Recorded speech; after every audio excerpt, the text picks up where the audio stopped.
The morning sun cast long shadows across the desert landscape as Samuel Hayes rode his horse slowly along the fence line of his ranch.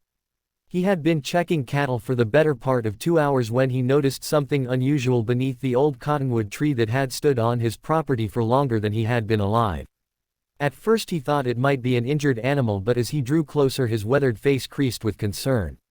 There, lying in the shade, was a young woman wrapped in what appeared to be a torn and dirty blanket. Samuel dismounted carefully, his joints protesting after 40 years of ranch work, and approached with the caution that comes from a lifetime of respecting both the wild and the wounded. The woman appeared to be in her early 20s with long brown hair matted with dust and what looked like dried blood. Her clothes were torn and stained, and angry purple bruises marked her arms and legs. When she heard his footsteps she opened her eyes, and Samuel saw a depth of pain there that made his chest tighten. "Just kill me fast," she whispered, her voice barely audible above the morning breeze. "Please just make it quick." Samuel knelt beside her, his calloused hands gentle as he reached for the edge of the blanket. What he saw when he pulled it back made him stumble backward in shock. The young woman was clearly with child, perhaps 6 or 7 months along, and it was obvious she had been through something terrible. Her condition was far worse than he had initially realized, and Samuel felt his protective instincts surge to life.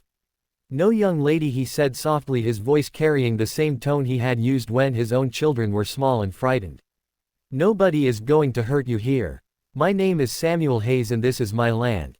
You are safe now." The woman tried to sit up but winced in pain. "They said they would come back," she managed to say. "They said they would find me no matter where I went." Samuel removed his worn leather jacket and placed it gently over her shoulders. "Who said that?" he asked, though part of him already suspected the answer. The kind of men who left young women beaten and abandoned in the desert were not strangers to him. He had seen their handiwork before in his younger days when he worked as a deputy sheriff. "Bad men," she replied simply, as if that explained everything. And in Samuel's experience it usually did. "Let me help you to the house," he said. "My wife Martha will know what to do. She has delivered more babies than the doctor in town, and she has a way of making people feel safe." The woman shook her head weakly. "I cannot bring trouble to your family." Samuel studied her face, seeing something there that reminded him of his own daughter who had left home years ago to make her own way in the world. "Young lady," he said with the authority that comes from raising 5 children. "The only trouble would be me having to live with myself if I rode away and left you here. Now we can do this the easy way with you letting me help you walk, or the hard way with me carrying you. But either way you are coming with me." For the first time since he had found her, the woman's eyes showed something other than resignation. She nodded slowly and allowed Samuel to help her to her feet.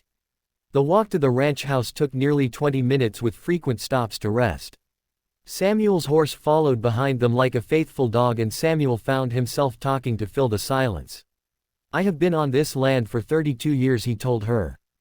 "Built the house with my own hands back when Martha and I were young and foolish enough to think we could tame this desert.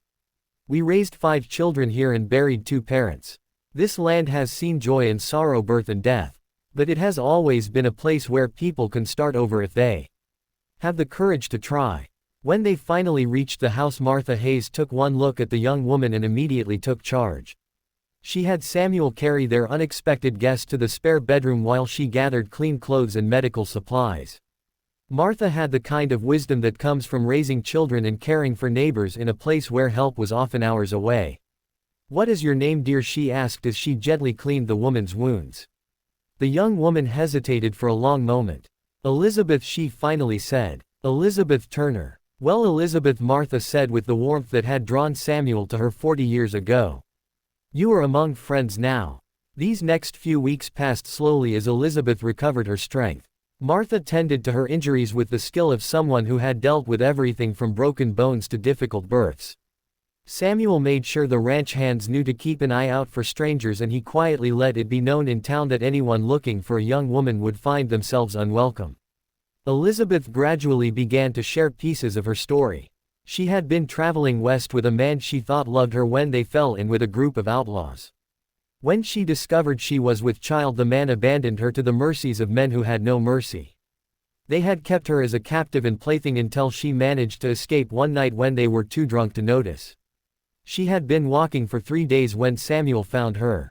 As her body healed, Elizabeth began to help around the house despite Martha's protests that she should rest. She had gentle hands and a way with the animals that reminded Samuel of his youngest daughter.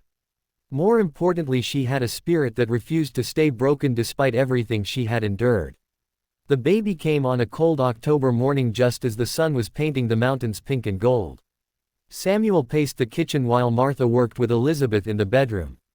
When he finally heard the cry of a healthy infant, he felt tears he had not expected running down his cheeks. It was a girl, and Elizabeth held her with a fierce protective love that made Samuel think of a lioness guarding her cub. "I want to name her Hope," she said, looking first at Martha and then at Samuel. "Hope Elizabeth Hayes Turner, if that would be acceptable to you both." Both Samuel and Martha understood what she was asking. They were being offered the chance to become grandparents to a child who would otherwise have no family. The honor was not lost on them. Elizabeth stayed through the winter, and by spring she had become as much a part of the ranch as the cottonwood tree where Samuel had first found her. She proved to have a head for numbers and took over keeping the books. Hope grew fat and happy under the attention of her doting surrogate grandparents. When the wildflowers bloomed that May, Elizabeth finally told Samuel and Martha what was in her heart. "I know I can never repay what you have given me," she said. "But I would like to stay if you will have us. This feels like home in a way no place ever has before." Samuel looked at this young woman who had arrived at death's door and was now full of life and purpose. He thought about the children he and Martha had raised and how they had all eventually left to find their own paths. Having Elizabeth and Hope with them felt like a gift he had not expected in his 60s. "Young lady," he said, using the same phrase he had used that first morning.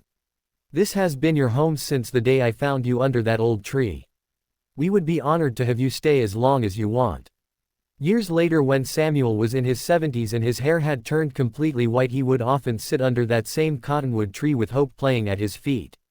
Elizabeth would bring him coffee and they would watch the sunset paint the desert in shades of gold and purple. Sometimes Hope would ask about the tree and why Grandpa Samuel liked to sit there so much, and Samuel would tell her that it was a special tree because it was where her mother had found her new life, where kindness had bloomed in the desert like a flower after rain. He never told her the darker parts of the story. Those details were for Elizabeth to share if she ever chose to. What mattered was that from tragedy had come blessing, from desperation had come hope, and from the simple act of not riding away when someone needed help had come a family bound not by blood but by love. The ranch prospered under Elizabeth's management, and Hope grew into a bright, curious child who could rope a calf and solve arithmetic problems with equal skill. Samuel and Martha aged gracefully, surrounded by the sounds of laughter and life, and sometimes when the wind blew just right through the cottonwood tree, Samuel could swear he heard an echo of that morning when a broken young woman had asked him to end her suffering. Instead, he had chosen to help her begin again. It was a choice he never once regretted.